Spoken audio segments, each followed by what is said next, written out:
ബാഇസ് അലാ ഇൻകാരിൽ ബിദഅഇ വൽ ഹവാദിസിൻ്റെ 25-ാമത്തെ പേജിൽ ബഹുമാനപ്പെട്ട അബൂ ഷാമ റഹിമഹുല്ല പുതിയ സൈഡ് ഹെഡിങ്ങുമായി നമുക്ക് വിവരിച്ചു തരുന്നു. അൽ ബിദ്അത്തുല്ലത്തി യളുന്നുഹന്നാസു അന്നഹാ ഖുർബത്തുൻ വഹിയ ബിഖിലാഫി ദാലിക. ജനങ്ങൾ പുണ്യകർമ്മമാണെന്ന് ഭാവിക്കുന്നതും യഥാർത്ഥത്തിൽ അത് പുണ്യകർമ്മമല്ല, അത്തരത്തിലുള്ള ചില അനാചാരങ്ങളെക്കുറിച്ചാണ് ഇവിടെ പരാമർശിക്കുന്നത്.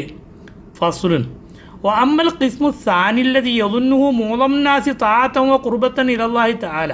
ഭൂരിപക്ഷം ജനങ്ങളും അള്ളാഹുവിലേക്ക് അടുക്കാനുള്ള വഴിയാണെന്നും ഇബാദത്താണെന്നും വിശ്വസിക്കുന്ന കുറേ കാര്യങ്ങൾ യഥാർത്ഥത്തിൽ അത് അങ്ങനെയല്ല, അല്ലെങ്കിൽ അത് ചെയ്യുന്നതിനേക്കാളും ഉത്തമം അവ ഒഴിവാക്കലാണ്. അങ്ങനെയുള്ള കാര്യങ്ങൾ അതാണ് നാം ഈ ഗ്രന്ഥ രചനയിലൂടെ ഉദ്ദേശിച്ചിട്ടുള്ളത്. മോശമായ ബിദ്അത്തുകൾ രണ്ട് തരമുണ്ട്. ഒന്ന്, സാധാരണക്കാർക്കും അല്ലാത്തവർക്കൊക്കെ ഇത് ദീനിൻ്റെ ഭാഗമല്ല എന്ന് അറിവുള്ളതാണ്, ഉറപ്പുള്ളതാണ്. എന്നിട്ടും ചില താൽപര്യ കക്ഷികൾ അവരുടെ ചില താൽപ്പര്യങ്ങൾക്ക് വേണ്ടി ദീനിൻ്റെ ഭാഗമാക്കി കൊണ്ടു നടക്കുന്നു.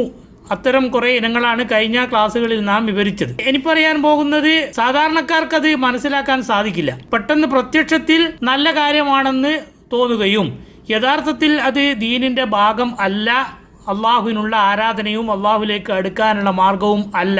അങ്ങനെയുള്ള കുറേ കാര്യങ്ങളാണ് ഇനി നാം പ്രതിപാദിക്കാൻ പോകുന്നത്. ആ കാര്യങ്ങൾ വിവരിക്കാൻ വേണ്ടിയാണ് യഥാർത്ഥത്തിൽ ഈ ഗ്രന്ഥരചന ഞാൻ നടത്തിയിട്ടുള്ളത്. അതെന്താണ്, അത് ഏതൊക്കെ രൂപത്തിൽ വരും? അള്ളാഹു അല്ലെങ്കിൽ നബി സല്ലല്ലാഹു അലൈഹി വസല്ലം തങ്ങൾ ഏതെങ്കിലും ഒരു രൂപത്തിൽ ഒരു കാര്യം പുണ്യകരമാണെന്ന് പ്രഖ്യാപിച്ചു. അത് ചിലപ്പോൾ ചില സമയത്തായിരിക്കും, ചില സ്ഥലത്തായിരിക്കും, ചില സന്ദർഭത്തിലായിരിക്കും. ഉദാഹരണത്തിന് പകൽ സമയത്ത് നോമ്പനുഷ്ഠിക്കാൻ വേണ്ടി അള്ളാഹു നമ്മളോട് നിർദ്ദേശിച്ചു. കാബാലയത്തെ തവാഫ് ചെയ്യാൻ വേണ്ടി അള്ളാഹു നമ്മളോട് നിർദ്ദേശിച്ചു. അല്ലെങ്കിൽ ചിലപ്പോൾ ഒരു വ്യക്തിയോട് അള്ളാഹു അല്ലെങ്കിൽ നബി സല്ലല്ലാഹു അലൈഹി വസല്ലം തങ്ങൾ നിർദ്ദേശിച്ചിട്ടുണ്ടാകാം. അത് എല്ലാവർക്കും ബാധകമല്ല എന്ന് അറിയിക്കുന്ന വാചകങ്ങളും പരിശുദ്ധ ദീനുൽ ഇസ്ലാം പഠിപ്പിച്ചിട്ടുണ്ടാകാം. ഉദാഹരണത്തിന് നബി സല്ലല്ലാഹു അലൈഹി വസല്ലം തങ്ങൾക്ക് മാത്രം പ്രത്യേകമായ ചില കാര്യങ്ങൾ, അത് അനുവദനീയമായ ചില കാര്യങ്ങളും ചില ആനുകൂല്യങ്ങളൊക്കെ. ഇങ്ങനെയുള്ള ചില വിഷയങ്ങളിൽ വിവരമില്ലാത്ത ആളുകൾ ഖിയാസാക്കാൻ പോകും. അവൻ സ്വന്തം ചിന്തയിൽ നിന്ന് അവന് തോന്നിയതനുസരിച്ച് ഇതിൻ്റെ മോൾ ഖിയാസാക്കി അതുപോലെ തന്നെയല്ലേ ഇതും എന്ന് ചിന്തിച്ചുകൊണ്ട് ദീനിൻ്റെ ഭാഗമാക്കി പല കാര്യങ്ങളെയും കടത്തി കൂട്ടിക്കൊണ്ടുവരും. അത് യഥാർത്ഥത്തിൽ അള്ളാഹു വിരോധിച്ചിട്ടുള്ളതാണ്. നബി സല്ലല്ലാഹു അലൈഹി വസല്ലം തങ്ങൾ നമ്മളെ അതിൽ നിന്ന് വിലക്കിയിട്ടുള്ളതാണ്. ഏതെങ്കിലും ഒരു രൂപത്തിൽ പരിശുദ്ധ ദീനുൽ ഇസ്ലാം പുണ്യകരമാണെന്ന് വിവരിച്ചിട്ടുണ്ട്, എന്നാൽ അതിൻ്റെ മുകളിൽ മറ്റുള്ളതിനെ ഖിയാസാക്കിക്കൊണ്ട് അതും ഇതുപോലെ തന്നെയാണ് എന്ന് പറഞ്ഞുകൊണ്ട് അത് ദീനിൻ്റെ ഭാഗമാക്കി മാറ്റുന്നു. അതിന് അള്ളാഹു നിശ്ചയിച്ച സമയമോ അള്ളാഹു നിശ്ചയിച്ച സ്ഥലമോ അള്ളാഹു നിശ്ചയിച്ച സന്ദർഭമോ ഒന്നും ഈ ഖിയാസാക്കുന്ന വ്യക്തി ചിന്തിക്കുന്നില്ല. തമാശക്ക് വേണ്ടി വേണമെങ്കിൽ ഒരു കാര്യം നമുക്ക് പറയാം. പണ്ട് കാലത്തൊക്കെ ദർസുകളിൽ അറബിയും മലയാളവും കൂടി കൂട്ടിച്ചേർത്തുകൊണ്ടുള്ള ചില ബൈത്തുകൾ, പാട്ടുകൾ ഉണ്ടാക്കാറുണ്ടായിരുന്നു.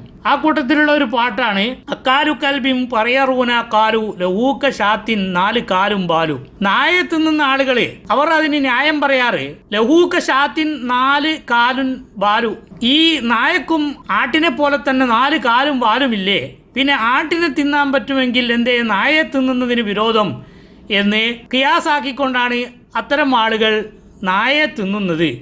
അതുപോലെ എന്താണ് ഖിയാസാക്കേണ്ടത്, എപ്പോഴാണ് ഖിയാസാക്കേണ്ടത്, ആരാണ് ഖിയാസാക്കേണ്ടത്? ഖിയാസാക്കുമ്പോൾ, ഖിയാസ് എന്ന് പറഞ്ഞാൽ സാധാരണക്കാർക്ക് വേണ്ടി പറയാം തുലനം ചെയ്യുക, അതും ഇതും ഒരുപോലെയാണ് എന്ന് പറയുക. ഇതൊന്നും പഠിക്കാതെ, അതിനുള്ള മാനദണ്ഡങ്ങളൊന്നും പഠിക്കാതെ ആളുകൾ ഖിയാസാക്കാൻ തുടങ്ങിയാൽ നായയും ആടും ഒരുപോലെയാണ് എന്ന് ഖിയാസാക്കി ആടിനെ തിന്നാൻ പറ്റുമെങ്കിൽ നായയെയും തിന്നാൻ പറ്റുമെന്ന് ചില ആളുകൾ, അത് മുസ്ലിമീങ്ങളല്ല മറ്റ് ചില ആളുകൾ പറയാറുണ്ട് എന്ന് സാധാരണ തമാശക്ക് പറയുന്നത് പോലെ ഖിയാസാക്കുന്ന ഒരു സാഹചര്യം അതിനർഹതയില്ലാത്ത മുജ്തഹിദുകളല്ലാത്ത ചില ആളുകൾ നടത്തിയതുകൊണ്ടാണ് ഇത്തരം വിഷയങ്ങളൊക്കെ ദീനുൽ ഇസ്ലാമിൻ്റെ ഭാഗമായി ചില ആളുകൾ മനസ്സിലാക്കിയിട്ടുള്ളത്.